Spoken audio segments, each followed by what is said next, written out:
নমস্কার বন্ধুরা, কেমন আছেন সবাই? প্রবাসী বাঙালি চ্যানেলে সকলকে স্বাগত। আজকে আমি বানাচ্ছি মাইক্রোওয়েভ ওভেনে 3 রকমের বাদাম ভাজা। তার মধ্যে রয়েছে আলমন্ড বা কাঠবাদাম, আর রয়েছে ক্যাশিউ বা কাজু বাদাম, আর রয়েছে পিনাট বা চিনে বাদাম। তো সঙ্গে থাকুন, পুরো ভিডিওটা দেখবেন, আর ভালো লাগলে ভিডিওটি লাইক করবেন, শেয়ার করবেন। তাহলে চলুন আমরা এখন চলে যাই রেসিপিতে। 3 রকমের বাদাম নিয়েছি, কাজু, আর রয়েছে পিনাট, আর রয়েছে আলমন্ড। তো এগুলোকে আমি সব এখন আলাদা আলাদা করে ভেজে নেব। এখানে আমি নিয়ে নিয়েছি একটা মাইক্রোওয়েভ শেপ বাটি। প্রথমে আমি পিনাটগুলো ভেজে নেব। এর মধ্যে আমি দিয়ে দিচ্ছি হাফ টেবিল চামচের থেকেও কম পরিমাণে সাদা তেল, আর দিচ্ছি 1 চিমটে লবণ, আর দিচ্ছি অল্প পরিমাণে লঙ্কার গুঁড়ো। লঙ্কাটা আপনারা চাইলে দিতে পারেন, নাও দিতে পারেন। এবার সব কিছু খুব ভালো করে আমি মিক্স করে নেব। আপনারা এখানে চাইলে চাট মশলাও ইউজ করতে পারেন। এখানে একটা জিনিস দেখিয়ে দিই, তাহলে আপনারা বুঝতে পারবেন বাদামগুলো ভাজা হয়েছে কিনা। এখন বাদাম কাঁচা রয়েছে বলে দেখুন বাদামের খোসাগুলো কিন্তু উঠে আসছে না। যখন বাদামটা ভাজা হয়ে যাবে তখন এই খোসাগুলো খুব তাড়াতাড়ি খুলে আসবে। বাদামগুলোকে এইভাবে সুন্দর করে আমি ছড়িয়ে দিলাম। একটা লেয়ারেই বাদামগুলোকে কিন্তু রাখতে হবে। এখন বাটিটিকে আমি মাইক্রোওয়েভ ওভেনে দিয়ে দেব।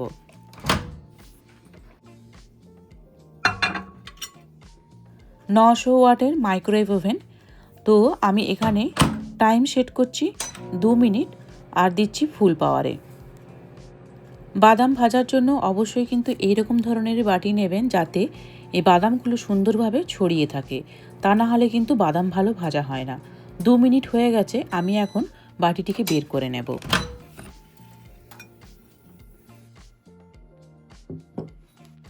বাদাম ভাজতে 4 মিনিট সময় লাগে। 2 মিনিট দেওয়ার পর বাটিটিকে এভাবে বের করে নিতে হয়, তা না হলে বাদামগুলো পুড়ে যেতে পারে। তো আমি বের করে নিয়ে একটু নাড়াচাড়া করে ভালো করে ছড়িয়ে দিয়ে আবারও আমি মাইক্রোওয়েভ ওভেনে বাটিটিকে দিয়ে দিচ্ছি। আবারও আমি টাইম দিচ্ছি 2 মিনিট। গ্যাসে বাদাম ভাজতে গেলে আমাদের 10 থেকে 15 মিনিট তো সময় লেগেই যায়, যেখানে মাইক্রোওয়েভ ওভেনে বাদাম ভাজলে কিন্তু 4 মিনিটের মধ্যেই হয়ে যায়। বাদামগুলো ভাজা হয়ে গেছে, বের করে নিচ্ছি। এই যে দেখুন বন্ধুরা, বাদামের কালার একদম চেঞ্জ হয়ে গেছে, খুব সুন্দর ভাজা হয়ে গেছে। এখন বাদামগুলো আমি ঠান্ডা হতে দিচ্ছি, অন্য বাদামগুলো ভেজে নেব। এই মাইক্রোওয়েভ শেপ বাটিটিতে আমি এখন ভেজে নেব কাজু বাদাম। কাজু বাদামের মধ্যে আমি হাফ টেবিল চামচের থেকেও অল্প পরিমাণে সাদা তেল দিলাম। এবার দিচ্ছি 1 পিঞ্চ লবণ, আর দিয়ে দিচ্ছি খুব কম পরিমাণে লঙ্কার গুঁড়ো। লঙ্কার গুঁড়োটা অপশনাল, আবারও বলছি, আপনারা চাইলে এখানে চাট মশলাও ইউজ করতে পারেন। খুব ভালো করে সব কিছু মিক্স করে নেব, যাতে এই সব কিছু বাদামের গায়ে ঠিক করে মাখানো হয়। বাদামগুলোকে এইভাবে কিন্তু ছড়িয়ে দিতে একদম ভুলবেন না, এক জায়গায় থাকলে কিন্তু বাদামগুলো একদমই ভাজা হবে না। বাটিটিকে আমি এখন মাইক্রোওয়েভ ওভেনে দিয়ে দিচ্ছি। 900 ওয়াটের মাইক্রোওয়েভ ওভেন।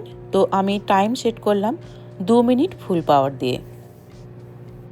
কাজু বাদামও ভাজতে 4 মিনিটই সময় লাগে, তবে একটানা 4 মিনিট কখনোই দেবেন না, তাহলে বাদাম পুড়ে যাবে।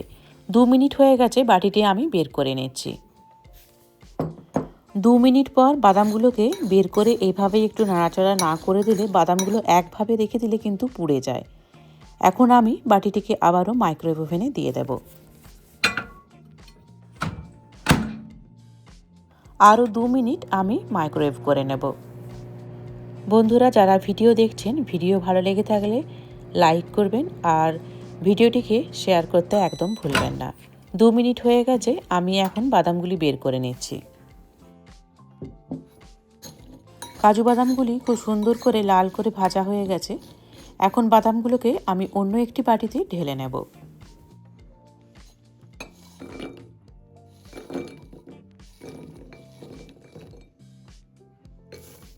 পিনাট ভাজাও হয়ে গেছে, আর এই ক্যাশিউগুলোও ভাজা হয়ে গেছে। এবার আমি ভেজে নেব এই আলমন্ডগুলো। একটি মাইক্রোওয়েভ শেপ বাটিতে আমি এখন নিয়ে নিচ্ছি আলমন্ড বাদামগুলো। এর মধ্যে আমি দিয়ে দিচ্ছি 1 টেবিল চামচ সাদা তেল। তেলের পরিমাণটা এখানে 1 টেবিল চামচই দিতে হবে। আর দিয়ে দিচ্ছি 1 চিমটে লবণ, আর দিচ্ছি অল্প একটু লঙ্কার গুঁড়ো। এবার সব কিছু খুব ভালো করে আমি মিশিয়ে নেব। সব কিছু খুব ভালো করে মেশানো হয়ে গেছে। বাদামগুলোকে আমি খুব সুন্দর করে ছড়িয়ে দিচ্ছি। মনে রাখবেন বাদামগুলো কিন্তু সবসময় একটা লেয়ারেই ভাজতে হবে। আমি টাইম দিচ্ছি 2 মিনিট ফুল পাওয়ারে। এই আলমন্ড বাদাম ভাজতে একটু বেশি টাইম লাগে অন্যান্য বাদামের থেকে, যেহেতু বাদামগুলো একটু শক্ত হয় তার জন্য। আলমন্ড বাদাম ভাজার সময় একটু পপকর্নের মতো আওয়াজ হয়, ভয় পেয়ে যাবেন না।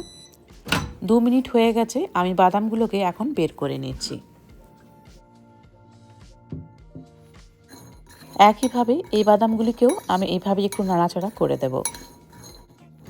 এভাবে সুন্দর করে আমি বাদামগুলোকে ছড়িয়ে দিলাম। বাটিটিকে আমি এখন মাইক্রোওয়েভ ওভেনে দিয়ে দিচ্ছি। আর আমি টাইম দিচ্ছি 2 মিনিট। যেসব বন্ধুরা আমার আজ প্রথম ভিডিও দেখছেন, প্লিজ চ্যানেলটিকে তারা সাবস্ক্রাইব করবেন।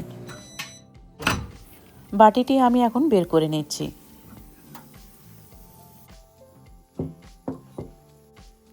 বাদামগুলো কিন্তু ভাজা হয়েই এসেছে, তবে এখনও অল্প একটু বাকি রয়েছে।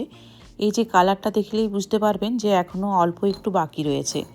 তো আমি বাটিটিকে আবারও একবার মাইক্রোওয়েভ করে নেব। তবে এবার আমি টাইম দেব 1 মিনিট।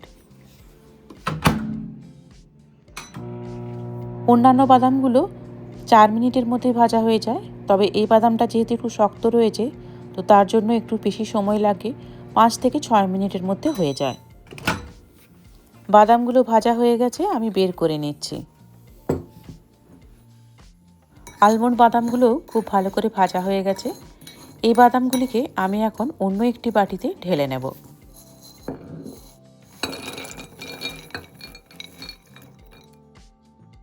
তিন রকমের বাদাম ভাজা একদম রেডি হয়ে গেছে। এই যে দেখুন কাজু বাদামগুলো কত সুন্দর ভাজা হয়েছে। একটা ভেঙে দেখাচ্ছি, তাহলেই বুঝতে পারবেন। আর এই চিনে বাদামগুলো দেখুন খুব সুন্দর ভাজা হয়েছে বলেই কিন্তু খোলাটা এত তাড়াতাড়ি খুলে আসছে। আর আলমন্ড বাদাম ভালো ভাজা হয়েছে কিভাবে বুঝবেন? তার জন্য আমি এখানে কাঁচা বাদামগুলো নিয়েছি, দেখুন দেখতে পুরো অন্য রকম। আর এখানে ভাজা বাদামগুলোর কালার কিন্তু একদম ডিফারেন্ট। তো আপনারা এইভাবে আলাদা করেও রাখতে পারেন বাদামগুলি, আর না হলে সব একসাথে মিশিয়েও একটা বোতলে রাখতে পারেন। আমি এখন বোতলেই রাখবো, তো তার জন্য সব বাদামগুলিকে সুন্দর করে মিক্স করে নিচ্ছি। এইভাবে বাদাম ভেজে আপনারা অনেক দিন পর্যন্ত রেখে দিতে পারেন। আর দেখতেই পেলেন যে কত কম সময়ের মধ্যে বাদাম ভাজা হয়ে গেল।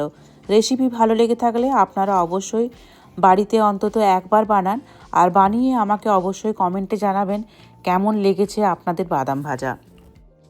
আজকের ভিডিও আপনাদের কেমন লাগলো কমেন্টে অবশ্যই জানাবেন। আর ভালো লাগলে ভিডিওটি লাইক করবেন, শেয়ার করবেন। দেখা হচ্ছে পরের ভিডিও নিয়ে।